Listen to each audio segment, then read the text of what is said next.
All right, and welcome back to the forecast card. Pretty good day. 10-5 overall. 0-3 on totals. I don't know what's going on with totals, but I can't seem to figure those out. Seems like bad pitchers are giving up no runs. Elite pitchers are giving up runs. Seems like it's a lot more flukier when the bats get hot. Yeah, I don't know. I'm not really sure what's going on, but I can't seem to read them at all. But yeah, let's get through it. Reds run line. That game ended up getting delayed, but ended up being a pretty sweat-free bet. They ended up winning the game 6-1. That covers Pirates' first five money line. Doesn't come through, but honestly, they had their chances. Genuinely, they had more left on base than the Padres did after the first five. I think it was 3-5. They stranded loaded once, then they stranded two runners like the next at bat.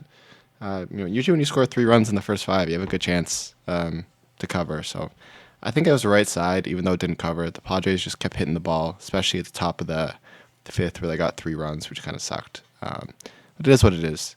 Phillies money line, very sweaty. They ended up winning this game 3-2. Really not a lot of scoring going on in that game. But thank God for Schwarber and Kepler, back-to-back home runs in the seventh. Got us over the hump. Orioles over, of course, doesn't go through. The hot Royals offense is talking about went ice cold again. Kramer completely shit on them. Again, only two strikeouts. They got a lot of balls in play. They just weren't going anywhere good. So that game sucked. Jays' first five run line, by far the luckiest bet I've hit in probably this season. Bottom of the fifth, two outs, nobody on base. Then George Springer hits a home run, which of course gets us to 3-2 at the bottom of the fifth to cash. So very lucky one there. I can't deny that. Yankees run line plus 100. Another pretty lucky bet. Again, their only runs they got were at the bottom of the fifth off a 3-run home run. That being said, they were definitely the better team. I think they deserve to have more runs anyway. So pretty solid bet there. Twins, Red Sox over. Again, almost got lucky at the end there with the Red Sox going a bit crazy in the seventh and eighth, getting 5 runs. But Minnesota, only 4 left on base. They only had 6 hits. The Boston had 8 left on base. There was a chance at this hit, but not really a good bet for me. Dodgers run line. They only end up winning 2-1. What a snooze fest of a game. Completely wasted the phenomenal game from Yamamoto. Only gave up 1 hit in 6 innings, but they couldn't get to Grant Holmes to the Braves bullpen for more than a run. Grant Holmes kind of shut him down with 9 strikeouts, so that one kind of sucked. Astros, White Sox under. Again, I thought this was going to be a pretty easy bet, but I don't know, man. Valdez looked terrible. Gave up 4 earned runs against the White Sox. I thought if this was going to die, it was going to be because the Astros got runs, but White Sox put up 7 runs. Not at all what I expected. Of course, 4 runs in the 8th, which kind of sucked, but good for the White Sox. Happy to see them win. And then we swept the evening games. Mariners, 13-1, sweat-free. Cubs, 10-0, sweat-free.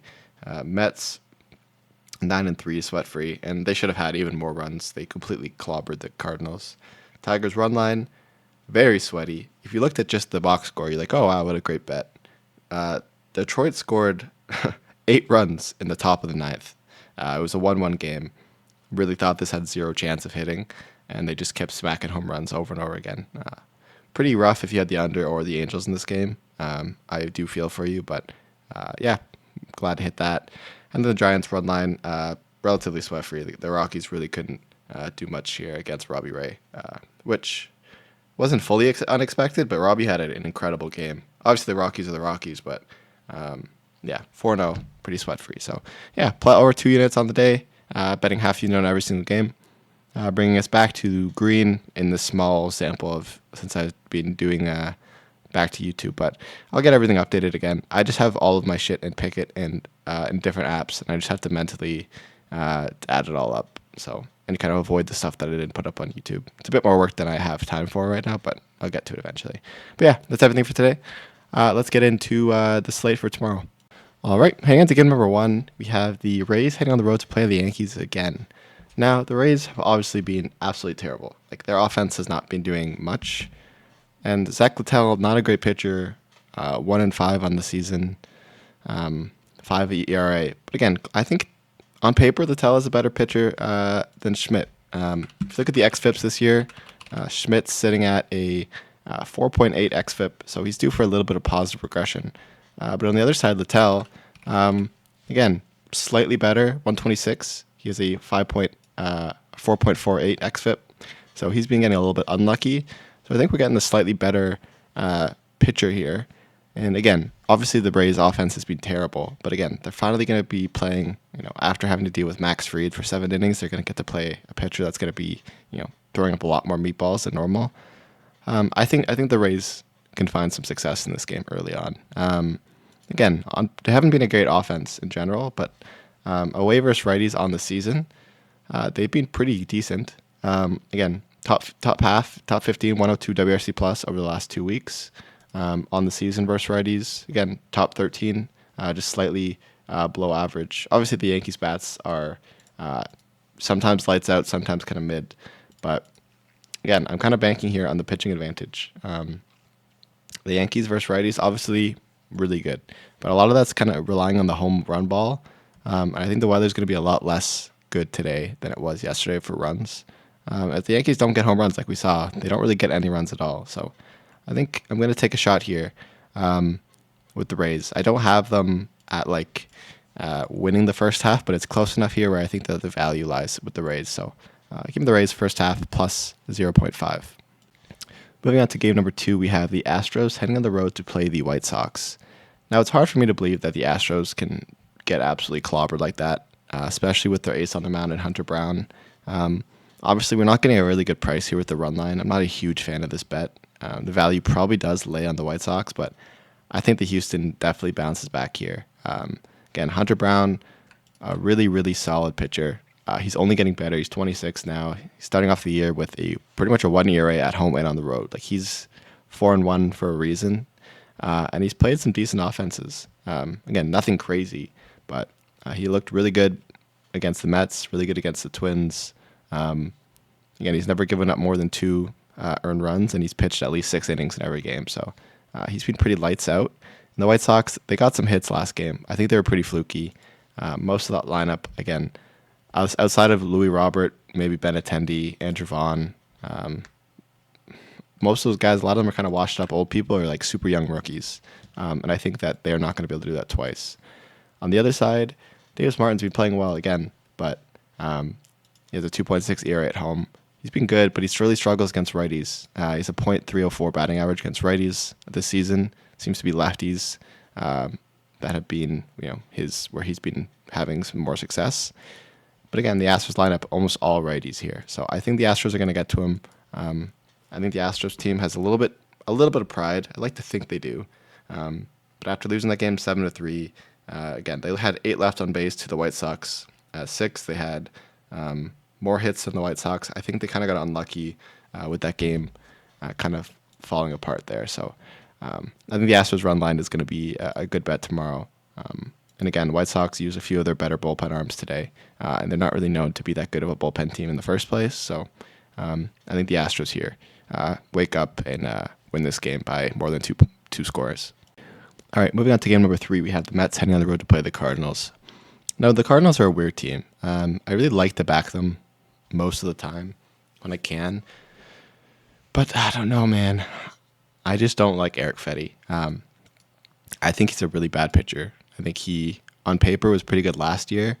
And Tyler McGill was bad last year as well, but Tyler McGill really seems to have gotten his groove going this year.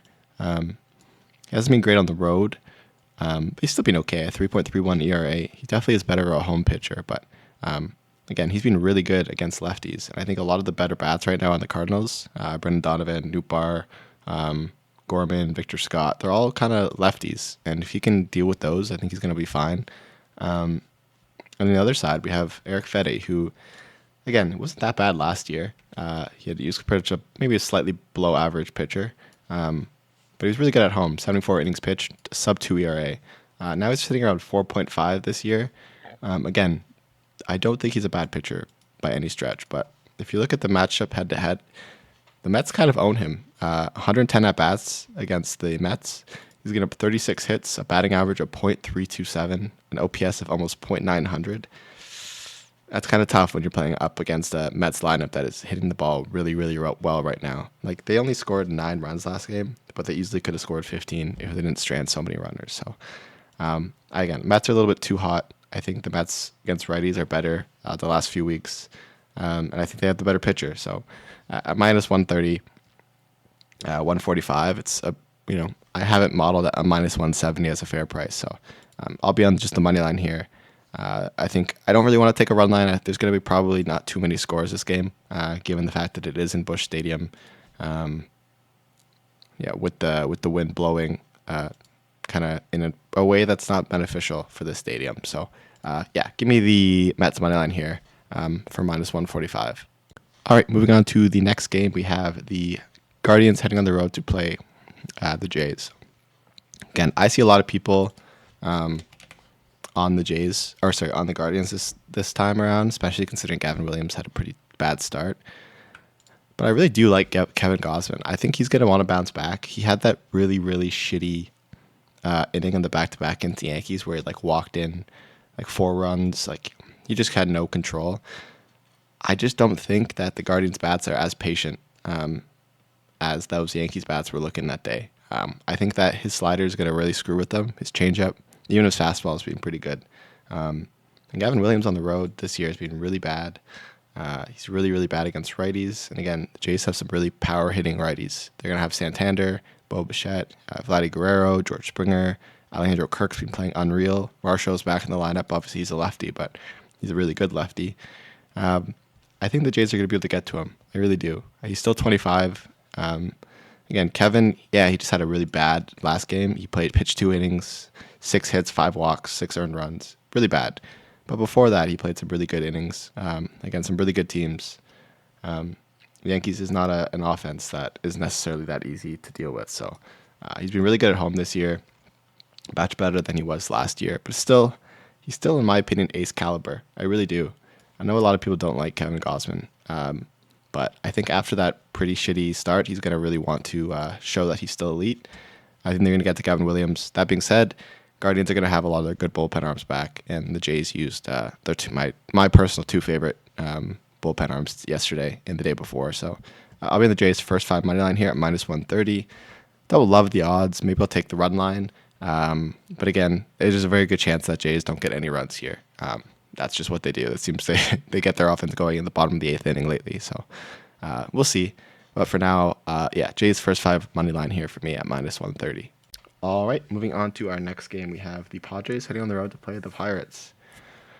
I'm going to have to go for it again, especially the model likes it even more than it did yesterday. I don't love Bailey Falter as a pitcher. I don't think he's good. But again, I think the Padres got really lucky with how well they were hitting the ball yesterday. Bailey Falter, despite being a lefty, is actually much better against righties this year. That's kind of been what his kryptonite has been, is the left-handed hitters. And the Padres only have one, Luis Reyes, a really good lefty, but they're only lefty.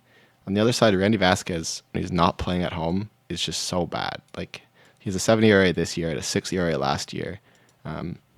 He really struggles, again, against lefties and righties. And, again, the Pittsburgh has they're not a great lineup, but they do have a pretty solid right-left lineup that does make it a little harder for lineup. So, again, Pirates, they scored 3 runs, stranded 7 in the first 5 last game, and that was against, in my opinion, a better pitcher. In Dylan Cease. Now they're going to go up against a bum after losing yesterday's game.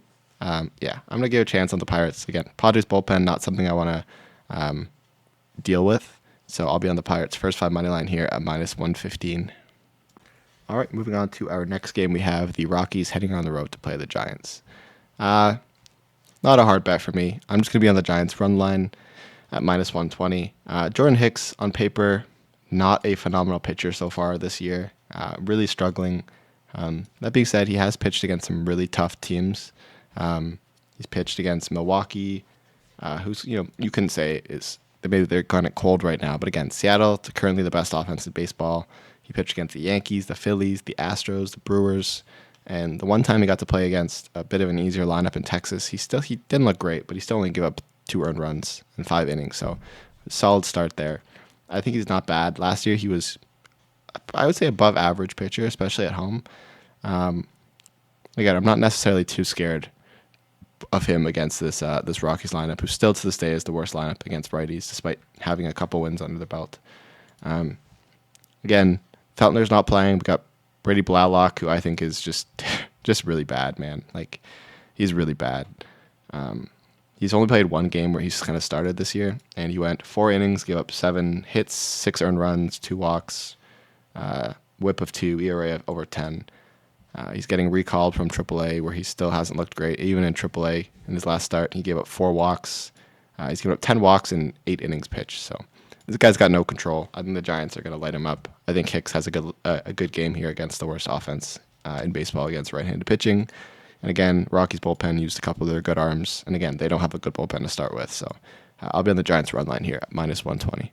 Moving on to the next game, and the only total I'm going to take, maybe regretfully because it didn't do well today, but I'm going to be on the over here in the Twins-Red Sox game again. We still have wind blowing out in Fenway Park. It's hard for me to believe that there's not more runs scored in this game like there was yesterday. A lot of bad luck, not a lot of strikeouts. And now we have 2 pitchers that have not looked very good this year. Hunter Dobbins, he has looked really good this year. That being said, he's pitched 2 games against the Cardinals and the White Sox. He still gave up 8 hits against the Cardinals, 3 hits against the White Sox. He hasn't really been tested. He gave a ton of hits, gave 4 hits, an earned run, 2 walks. Again, he's looked okay in AAA, but not even that great. So I think his ERA and his xFIP is all completely bogus to some degree. But on the other side, Bailey Ober, really good last year. I think he's having a bit of a rough year. Back-to-back games with 8 hits. I think he's gotten lucky to only give up 1 earned run in both those games, especially considering he only had 2 strikeouts in this last one. He's been really struggling on the road this year. I think this Boston team is going to be able to get to them. I think we'll see a couple home runs from both teams this year, or this game, with the weather blowing out. It's hard for me to assume that Twins offense isn't going to pick it up a bit. Same with the Red Sox. They didn't do shit until like the 7th inning. So I think both these offenses bounce back in a big way. I think Hunter Dobbins struggles against a decent offense, and I think the Twins, I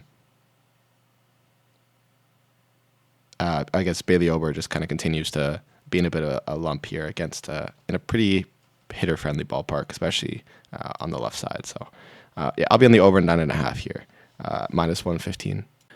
All right, now we're going to start getting into a couple more of the ugly bets that I have today. Some you don't necessarily have to tail, but I'm betting every game in baseball. I've held myself to it. So, again, heading into this game, I have the Marlins' first 5 run line at -105. I think Max Meyer is actually a really good pitcher. He has a bit of trouble with the home run ball. That's kind of been his downfall since starting. I think he's going to find success here. This is not an easy stadium to get home runs in, especially for lefties, which is a big chunk. Against righties, which is I think Brent Rooker, Shea Langelier, JJ Bleday hit one today. Again, I think the Athletics have a way more talented roster, but I do think Bido is getting kind of lucky on the road. Again, he's played what road games? He's played Seattle at home, or in Seattle, again, a pitcher's ballpark. He played Colorado, and he played White Sox. Like, his road stats are inflated to shit. He's played 2 of the worst offenses, and then the Seattle back in March, where they were a really bad offense. And they were at home, again, which is a stadium that inflates any pitcher that pitches there's numbers. So I think he's going to get lit up here. Max Meyer has been really good, especially at home. 2 ERA at home this year. And he's played much better offenses. He's played Arizona, the Reds, Braves, Mets, Mariners, Pittsburgh, much better teams. And just in terms of xFIP numbers, if you look at Bido, he's one of the worst pitchers right now this year, sitting at 182 with a 5.81 xFIP and a real FIP of 5.81. So he's as bad as the numbers say he is, while Meyer has been a top 10 pitcher apparently in baseball in terms of his xFIP. He's got a 2.88 ERA, but he's got unlucky with those numbers. So I think Miami finds some success in this game. Their offense has been a little bit dull, but I think Bido gives up a couple walks, and we see a couple hits here from this Miami lineup that I don't necessarily know much about. Like, half of these people I've never heard of, which is never a good sign. But I'll be on the Marlins' first 5 run line here, a half a unit. All right, moving on to the next game, we have the Diamondbacks heading on the road to play the Phillies. Now, this is going to be a really, really good game. Aaron Nola still terrible. He's 0-5 this year, 5.4 ERA. He's 31. I just think he's in his own head. I think they need to send him down. But at home, he has a 7.15 ERA this year. He's not doing anything well. His strikeouts have been about average, but his walks are up. He's giving up a lot of meatballs down the middle. He has not looked great. On the other side, we have Brennan Fod, one of my favorite up-and-coming pitchers. He's 26, and I think he just had a really bad game against Atlanta. But again, he gave up 9 hits, only gave up 2 earned runs. He's starting to prove that he really can get out of sticky situations. And he's been good. Sub-4 ERA, home and away this year. He was actually much better on the road last year. And he has struggled a bit against lefties, but not nearly enough, in my opinion. Against this Arizona team, they have Ketel Marte back. Pavin Smith is playing well. I think he also might have just returned. I don't think I saw him today. But yeah, I think they find success in this game, especially after losing a really, really close game with, I think, 10 hits or something, only putting up 2 runs. I think they're due here for a bounce-back game. With my opinion, the better pitcher and the significantly better bullpen. So yeah, I'll be in the Diamondbacks here at plus money for plus 105 for half a unit. All right, heading on to the next game, probably my most disgusting bet of the day, which is the Nationals heading on the road to play the Reds. Now, I don't know what is wrong with this Red team, but at home versus righties, they're still the worst offense in baseball. Behind the Rockies, behind Pittsburgh, behind the White Sox, behind the Royals. They cannot hit right-handers at home for some reason. Don't know why.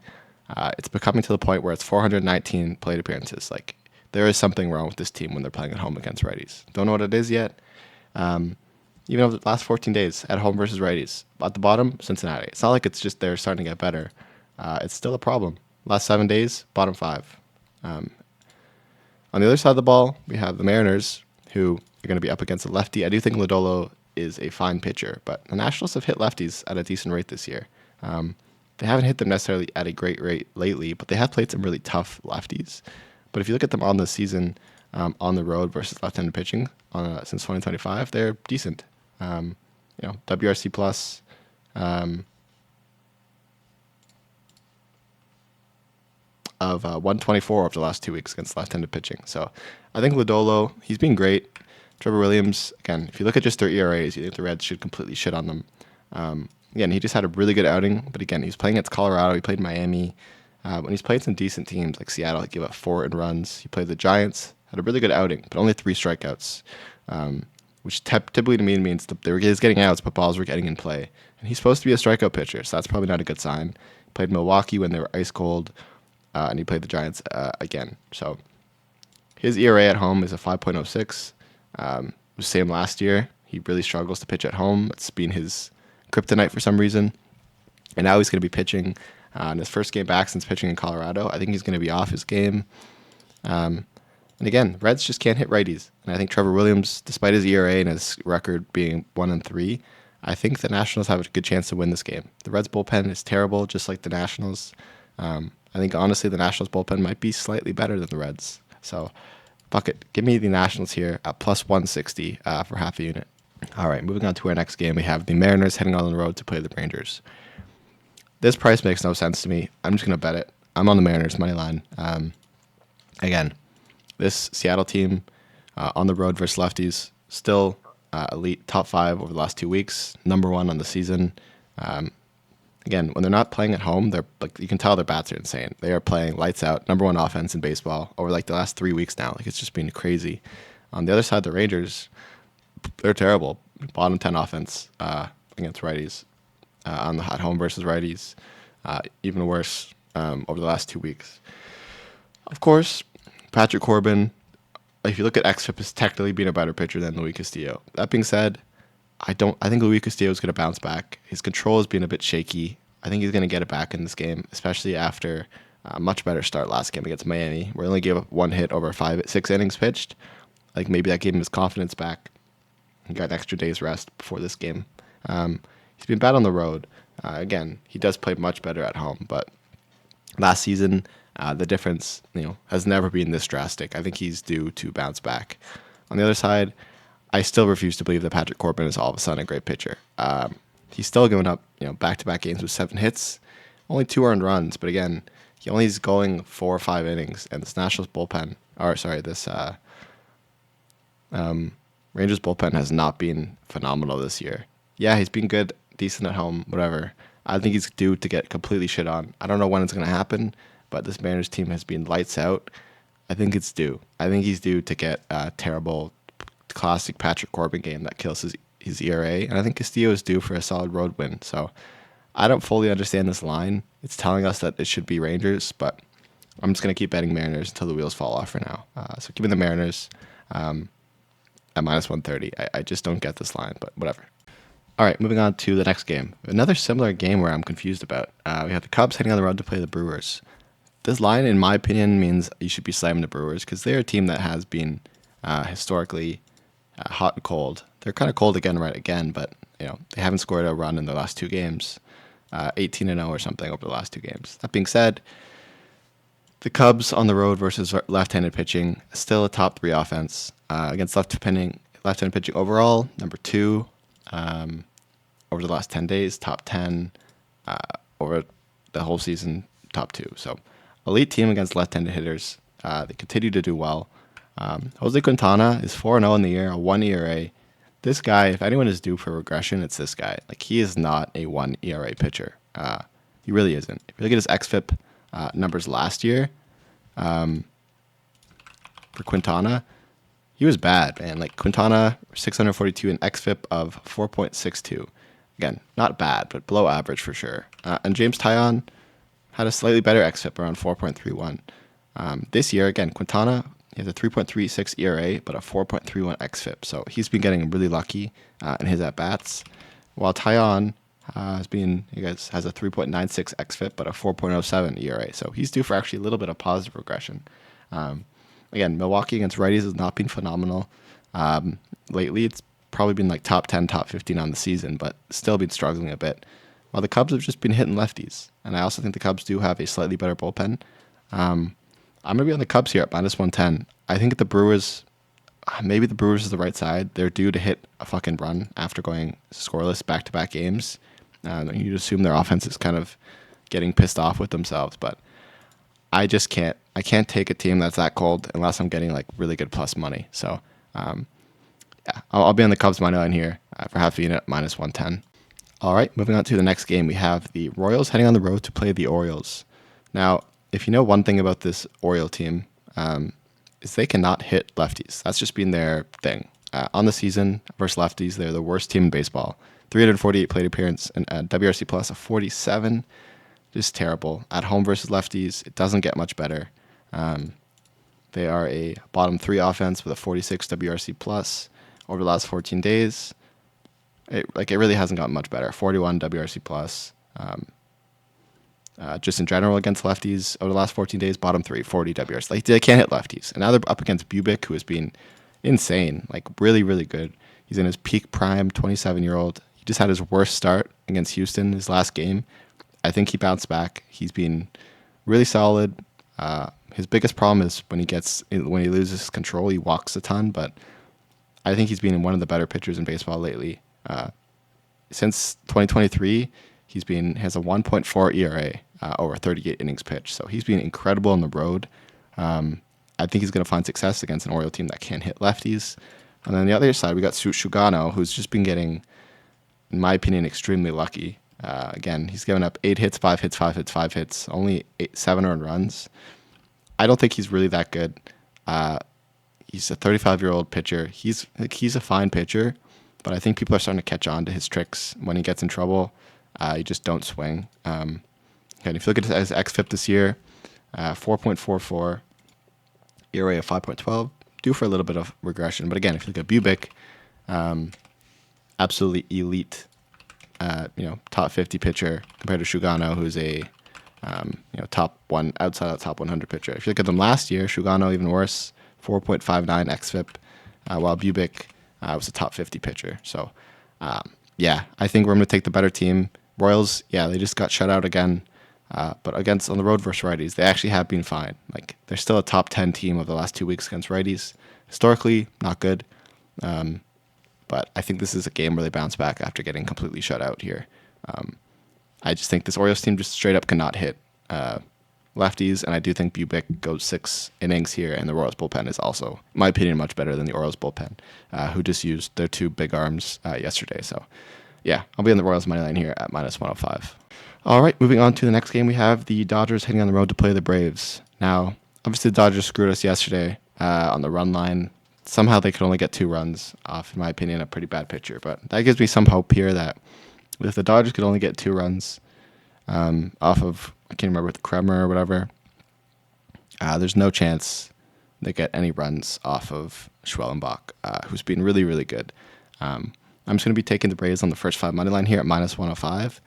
If you look at the stats, the Braves have actually been really good at home versus righties. Top 6 offense with a WRC plus of 134. Meanwhile, the Dodgers, which is really surprising when you look at it, but they're not even a top 15 team on the road against righties. They've been really struggling at hitting righties on the road. Even if you look at them last 2 weeks, they've been a bottom 3 offense compared to the Braves, who've been still a top 5 offense. So I think the Braves have the better pitcher, better bats, and they're at home, and they're getting revenge. This seems like a no-brainer bet for me. So I'll be on the Braves money line here at -105, first 5. All right, moving on to the final game of the day. In my opinion, my least favorite bet. This is purely a model bet. I looked at a few other models to see if maybe my model was like flipping out, but Ballpark Pal has it similarly. There must just be something the way that Kyle Hendricks pitches that Detroit just can't hit. I know Kyle is a pitcher that does throw kind of a weird mix. He throws a lot of changeups. I don't know. But a lot of changeups. His 4 seems not great. But he throws some sinkers. I don't know. Maybe it's the changeup. It must be a Detroit versus changeup. That is a problem. But I'm going to be on the Angels first 5 plus half a run at +100.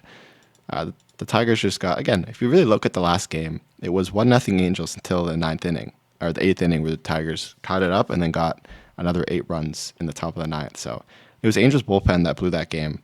And obviously, I don't think, I can't even remember who the Angels starter was. Soriano, I think it was. Kyle Hendricks obviously is a worse pitcher than Soriano, but if the Tigers don't get home runs, they don't get runs. And I think this is a stadium that it's still really hard to get home runs on. You have to get barrels that go down center, the left and right. It's really tough. And this, again, I think there's going to be less runs in this game because the total is only 8.5. Jack Flaherty's been fine, but he's been way worse on the road. I think this Angels lineup, definitely missing Mike Trout, who's still going to be in the IL for this game.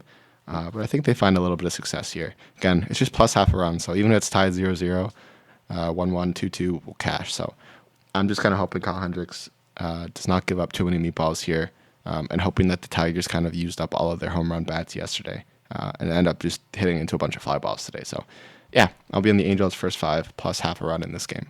All right, and that is everything that I'll be on for baseball on Saturday, May 3rd. Really solid day. Definitely happy at this new unit sizing. I don't have to oversweat a certain bet. I really don't like taking just like one bet at one unit because no matter how confident you are in something, this is baseball. It is a very high variance sport. Elite pitchers get blown up. Bad pitchers have amazing outings. Random ass home runs, walks can really just completely turn a game around. If one of the bullpen arms sucks, having a bad day, the game flips on its head. So it is what it is. So I do really like just kind of blanketing half a unit on all these bets. Sometimes I do live bet a couple of these, especially if I really liked it and they're down. Like, for example, I think if the Cardinals go up early, I'll probably live bet the Mets, especially if we can get them at plus money, similar to the Astros. Yeah, that's just kind of the way I like to look at it, to maybe squeeze a little bit more value out of some of these really bad bullpens. Again, if a team is winning and they have a really bad bullpen, living the other team is typically a really profitable strategy if you do it right. So anyway, thanks so much for watching, and I'll see you guys all tomorrow. Appreciate it. Cheers.